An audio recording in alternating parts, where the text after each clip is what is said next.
আসসালামু আলাইকুম সুপ্রিয় দর্শক, আমি আবারও হাজির হয়ে গেলাম আন্তর্জাতিক বাণিজ্য মেলা 2026।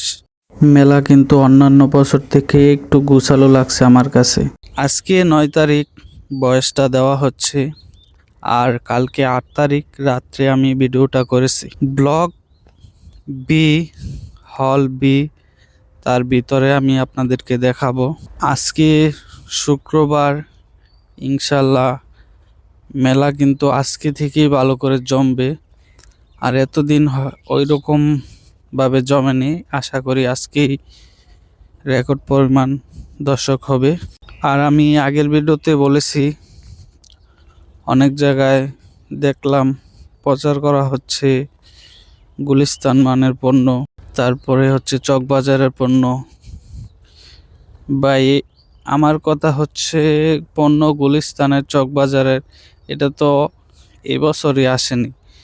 আমি যতবার দেখছি মেলা হয়েছে 26 থেকে, মেবি এই জায়গায় মেলা না 25 থেকে জানি মেলা হইতেছে, এখন 30তম। তো প্রতিবারই তো এই গুলিস্তানের পণ্য আসছে, তো এইবার এইভাবে প্রচার করার কি প্রয়োজন? প্রতিবারই তো চকবাজারের পণ্য বিক্রি হইতেছে। আর এবার তো বলে দিছে, হয়তো বা আগে শুনছিলাম বিদেশি পণ্য সিকিউরিটির জন্য বিদেশি স্টল কম বসবে, এটা তো আগেরই বলা ছিল। তারপরেও যারা আসতে চান তারা আসতে পারেন, আপনাদের কাঙ্ক্ষিত পণ্য নিতে পারেন, মেলাতে ঘুরে যেতে পারেন। সবাই তো নেওয়ার জন্য আসে না, কেউ তো ঘুরতেও আসে। আর কিছু বিদেশি স্টলও আছে, ইন্ডিয়ান, পরে তুরস্কীয়, পাকিস্তানি, তারপরে হচ্ছে এই চাইনিজ, এরকম কিছু স্টল আছে, আরও কিছু বিদেশি স্টল আছে, আপনারা এসে ঘুরে যেতে পারেন।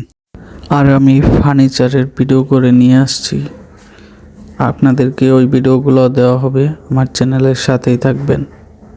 যার যার ব্যক্তিগত ব্যাপার, কে আসবেন না আসবেন, কিন্তু আমি একটা কথা বলতে চাই, এখানে মা বোনরা আসলে আপনারা পর্দা মেনটেন করতে পারবেন না। আপনারা যদি সম্ভব হয় আইসেন না। সবাই ভালো থাকবেন, সুস্থ থাকবেন। আল্লাহ হাফেজ।